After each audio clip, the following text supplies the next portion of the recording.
Aloha no, and welcome to Long Story Short. I'm Leslie Wilcox. Something remarkable is taking place in Ewa Beach at James Campbell High School. 7 years ago, the school was known for gang and discipline problems. It posted some of the lowest test scores and highest dropout rates in the state.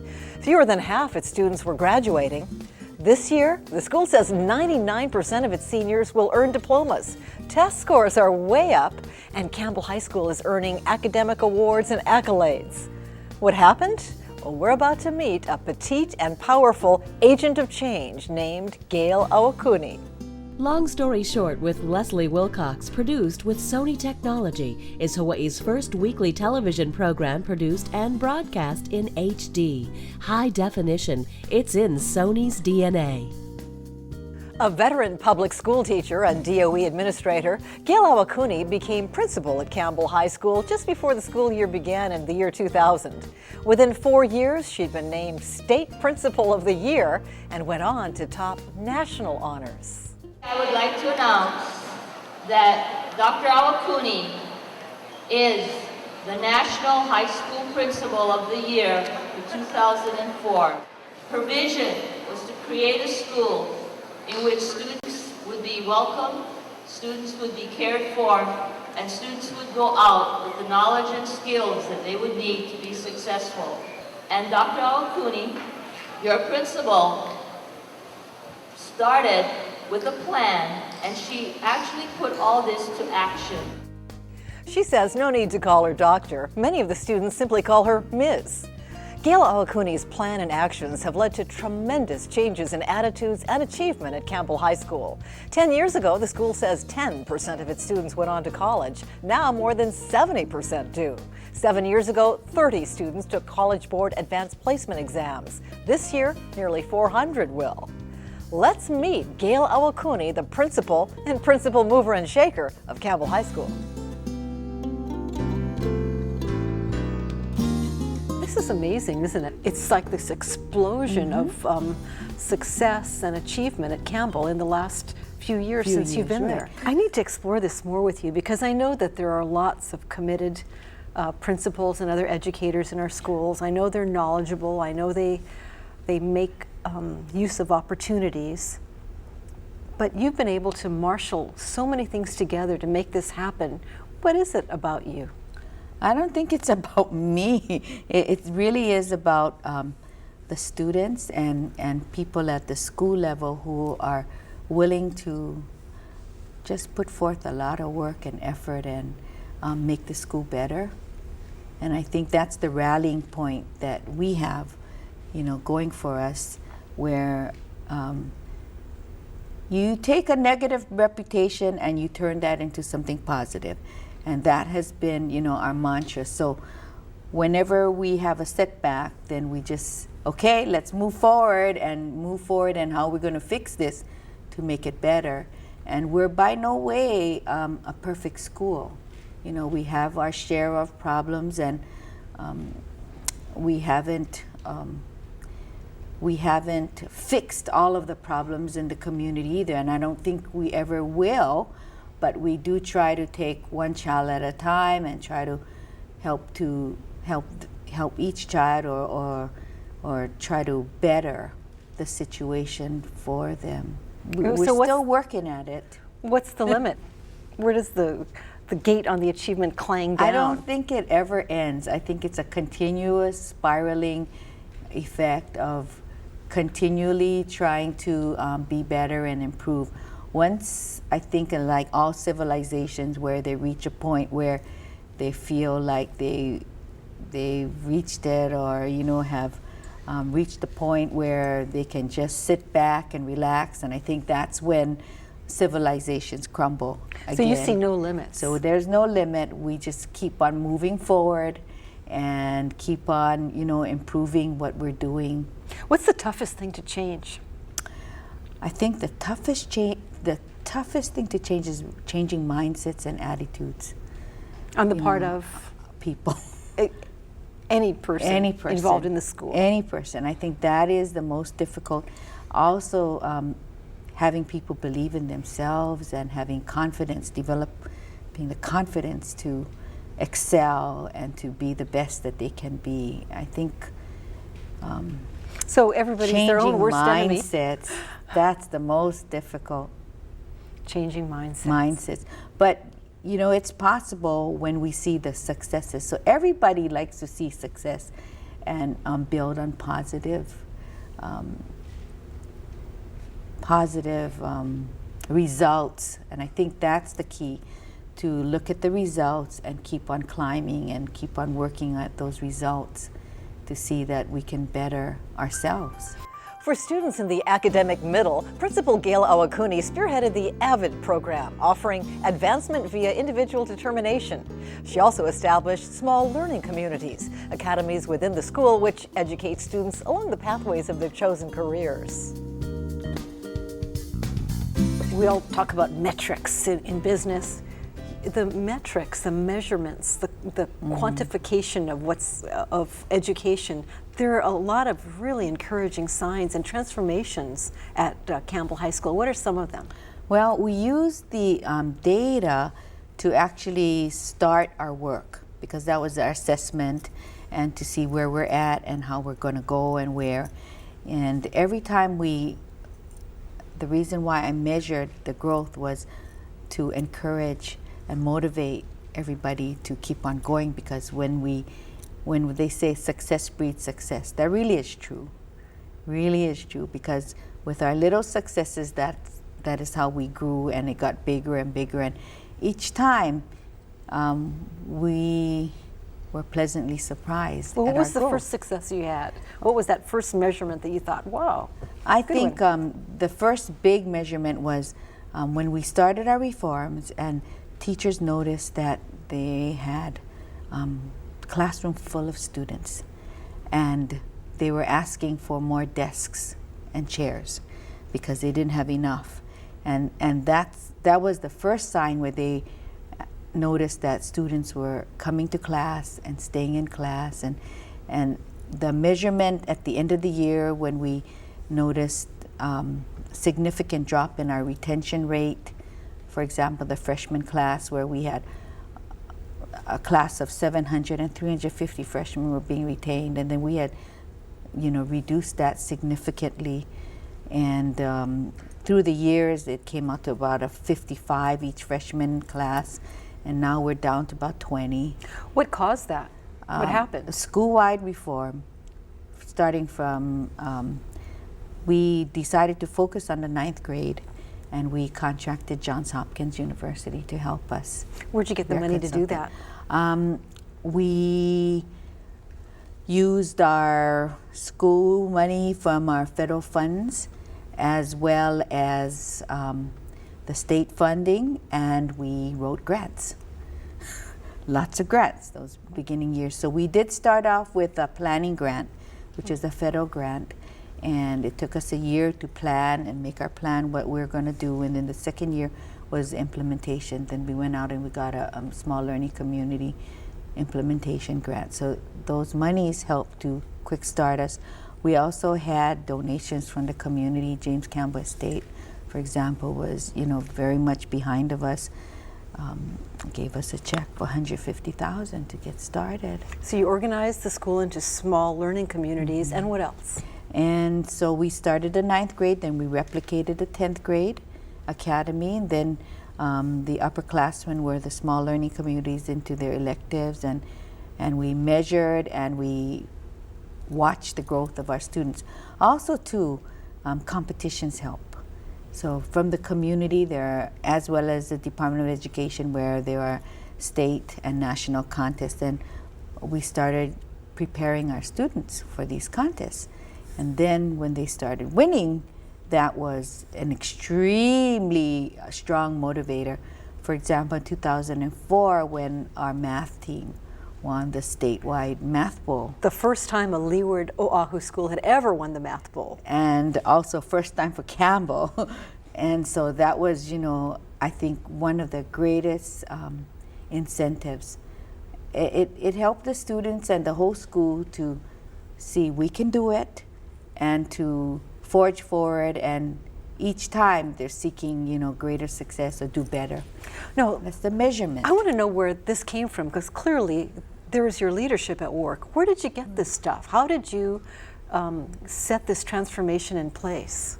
Well, it's a lot of things going on, and I think we take a team of teachers as well as administrators to the mainland, where we go to national conferences, network with people, So you're looking outside for of Hawaii, ideas. looking for research-based models, journals, do a lot of reading. Because you only want something that's proven. Exactly. And then go on the internet and communicate through internet, find out more, and research these programs. We also do site visits. And so we visit schools and we see, and we go to schools of similar demographics as Campbell. And then we see how it's operationalized, and we get a lot of help from people who have done it. For example, our International Baccalaureate. We visited many schools, and we had curriculum leaders who had been doing it for 20 years successfully. And so they shared their curriculum as well as their program of studies and everything with us. The transformative efforts at Campbell High are paying off, literally, for students. Over the last 7 years, graduating seniors have brought in more and more scholarship money to fulfill dreams of college. Last year, scholarships amounted to $7.5 million. The school is introducing innovative programs like the International Baccalaureate Diploma. It's an elite college prep program with an international focus. It's designed to help students compete in a global society. And Gail Awakuni has every reason to be proud. This is, an accomplishment for us because it's your highest level of rigor. And so the teachers had to work really hard, and you have their lessons that are approved, as well as they're given feedback from an international board. So when you look at standards and global education, it's not limited to just Hawaii, or not just, the Department of Education in Hawaii, whereas it's international, and education is global today. So for the teachers to see what's out there, as well as for our students, then we say, there's life beyond Renton Road, there's life beyond Ever Beach, there's life beyond Hawaii, as well as even the United States now. They're seeing that, it's international. So you've raised the expectations for students and faculty. And that's really the bar. And so what it's done was for the teachers to receive training as well as input and feedback into their curriculum. Then we backward map with the underclassmen and the other subject teachers, and everything else becomes aligned. So that now leads the staff development in the school, because they know what is the goal that they're really trying to obtain, which is an international goal. Okay, now there's something you're leaving out here. Just implementing new programs doesn't cause a rejuvenation, and it doesn't get people excited. What else have you done? I think for for the teachers, it's you have to show them and prove to them that it can be done. So gradually, when we have the successes of our students, then more and more people get folded into, and they want to be part of the excitement and the learning. For example, our incredible college and career counselor, as well as the setup that we have at our school with the aides and the helpers that she has too, each year the scholarship amount doubled or tripled. The first year we had a goal of 1 million, and everybody thought this was crazy, that would never happen, because prior to that we had scholarships of about 600,000. But each year, they went out and they competed, and last year the scholarship amount was 7.5 million. So first your staff competed to get scholarship money, and then your students, amped it up to get the scholarships. Preparing the students for the scholarships, as well as, there you go, competition, what's out there. Mm-hmm. And so looking and seeing what was needed. And then it was basically looking at the coursework as well as the colleges now. What is it that students will need to be globally competitive? So some of these students, they've never had So- anybody in their family go to college. Right. They don't really know that they can succeed, but they are believers now that they can. Absolutely. And we have a lot of first generation students going to college, and I think that's, really the excitement that we see. And we have graduates coming back and telling us that they'll tell their parents that they're earning more than their parents. That's exciting. And the parents like that to an extent, right? And the parents are, surprised too that they've done so well. We're very proud that they've done so well and gone on, to be successful. And the graduation rate has very much increased. Has it doubled? Our graduation rate, we used to have the highest dropout rate in the state, and we've managed to turn that around 100%. So our graduation rate is really very high. If you look at the 4-year NCLB rate, we're still up there in the low 80% percentile. If you look at the senior class, we're there about 99%. Wow, 99%. And in what amount of time did this turnaround happen? I think we started seeing the turnaround about the 3rd year of all the changes that had gone through. And now, were your faculty, were your students skeptical when you started saying, hey gang, I'd like to do something different around here? I don't think the students were skeptical. Actually, the students were also were the ones who adopted this so readily. And I was surprised when I heard the students talking about the changes and the redesign in the school, in the small learning communities, to our accreditation committee. So great feeling of pride from your students. Great feeling of pride, and they did want to, turn the school around and help to them it was, we reached out into the community. So pride in the community, pride for themselves. How did you reach out into the community? We had a Kellogg's grant, and we reached out into the community by forming a nucleus of committee, and we branched out and interviewed people in the community, asking them and getting feedback. What is it that you expected and wanted of the school? And so we had lists and lists of things, and we grouped them, and that did not vary from what we had interviewed our teachers as well as the support staff at our school. And so after we gathered that data, then we put it together, and then we made our plans, our program. So you found that everybody really wanted the same thing. Exactly. And so really through the Kellogg's grant and the National Network of Educational Renewal through University of Washington, that helped us formalize where the mantra was, the responsibility for education is everybody. Team-oriented, results-oriented, and positive. What motivates Gail Awakuni? Where do her ideas come from? And where did she come from? You're a product of the public schools? Yes, I am. I'm a proud graduate of Campbell High School. I always tell the students that I'm from east side of Honolulu, and now I'm on the west side of Do they say they can't relate to you because you're an East Sider? They call me a townie. Everybody teases me, and they call me a townie. But I said, well, the way that Eva is developing, that's going to be the future town of Oahu. True. Well, what was your public school experience?